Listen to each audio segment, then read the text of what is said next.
The ocean seems to have that heat on, heat off type of cadence, and that is ringing true right now. It is firing off the point again. It's almost like the swell just arrived. Hydropupusas business is about to go down. This is Punta Roca pugilism at its finest. Holyfield v. Tyson, two power brokers going blow for blow. Straight off the buzzer, Jordy Smith drops a hammer. Is when Cole jumped off that wave straight into the pit, somehow was able to grab his board and get right back out there. But Jordy Smith, super stylish, powerful from the outside all the way to the inside. What a way to start. This is a phenomenal wave, and we were just looking at this layback and just going, oh my gosh, this is vintage Jordy Smith. You know what's so exciting though, gentlemen, is that he's having so much fun while doing this. Timing with that, the offshore wind at the end is so difficult, but Chris, variety of maneuvers and just laying some power into it. Oh, screenshot this. Poster on your wall. I just want to mention something, that front arm, how he opened up his chest and the upper body to bring that board all the way back around, and all the torque that he did. That's all from that front arm guiding him. Impressive how much he digged that rail in a good way. Beautiful surfing from Jordy. It's excellence. So C.Houshmand's score comes through a 5.33. Jordy with the edge. You know, that was kind of sucked out of the room for that long lull is now straight back to it. An 8.17 for Jordy Smith's opening ride. C.Houshmand just a quick up and out. We're going to go through a low once again, and there you go. Here we go. We're live at Punta Roca, and C.Houshmand is blasting the back out of this wave. Takes the high line, almost catches an edge. He is flying 150 miles an hour straight into the tube. Was that a decision that he had to make to try to maybe get priority? We got a paddle battle. Something for everyone right now, folks. I think Cole's taking this one down, huh?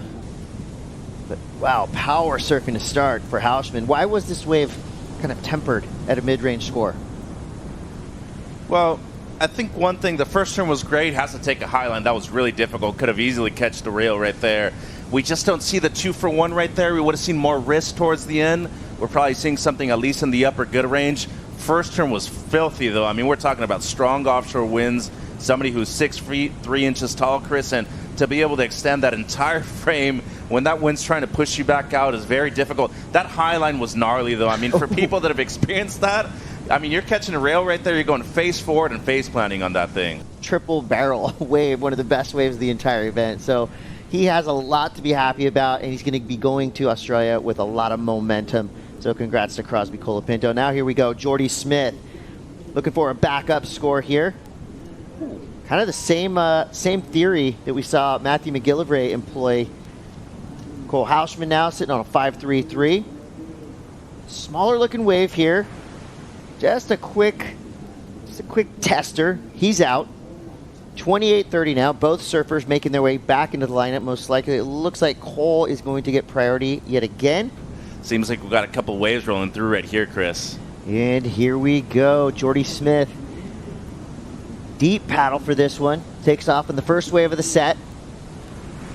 Crumbles around him early. Goes a little bit soft, but he's going to stick with it. Around that section. Nice carve there. Making a lot out of a little. Still working this wave over.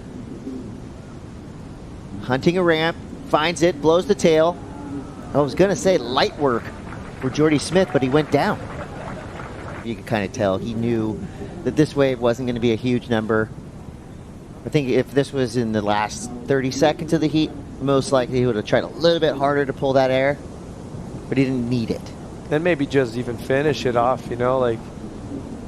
But I think at this point of the heat, with the conditions we have on offer, he kind of had to try and go big, even though it wasn't a big air or a big blow tail, but still. He was committed for the section he was in front of him. Yeah, and it's a smart decision. I mean, Cole's still needing a mid-6 at the moment. This comes in as a mid-3, Chris, so obviously an intelligent decision to go for it. But first few turns on the outside were actually pretty good.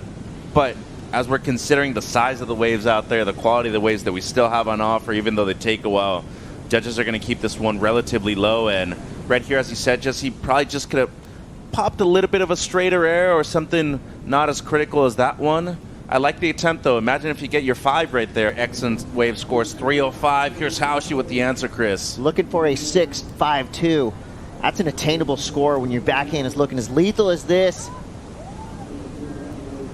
Who goes to the float, trying to fight his way around that section. Not sure there was much more on that wave.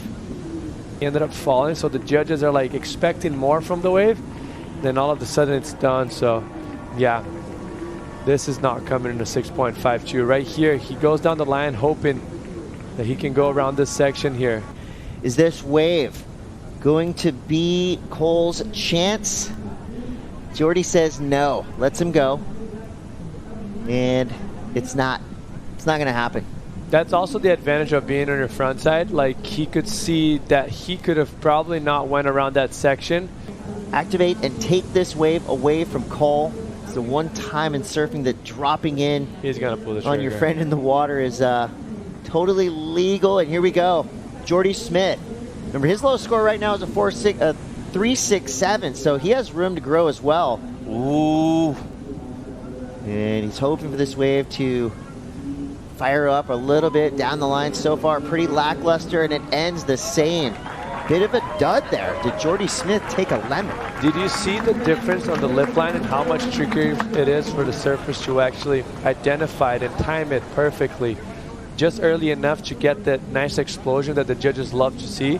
Now the ball's in C.Houshmand's court, because I don't think this wave is going to do much for Jordy Smith. Well, there's a chance that he's probably improving on a 3.67, but if he does, it ain't going to be out by a whole lot, Chris, as you're mentioning. This last section was difficult, as Jesse said. That wind really making things difficult right here. Goes up into the lip line, good timing, but really nothing super explosive and consequential right there at the end. I thought he was getting caught behind right here. Luckily for him, has one big bottom turn, makes it all the way around it. And then right here, he gets the 2 for 1. Last one's not bad, but if he does improve, it's not going to be a whole lot. And he's freight training into this one.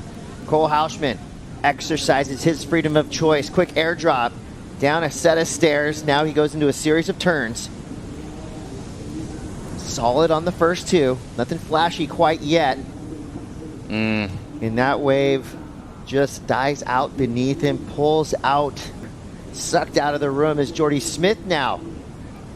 Second wave of the set, looking like a better wall. Nice layback jam for Jordy. Big kind of 2-parter snap float combo. Oh. Another huge layback hook. That could be all she wrote. Nail in the coffin. Jordy Smith closing the door. That's it. Semifinal heat number 2. Ladies and gentlemen, we are set for a South African super final. It's going to be Jordy Smith going up against Matthew McGillivray. And Jordy waiting in the wings. The show is about to begin.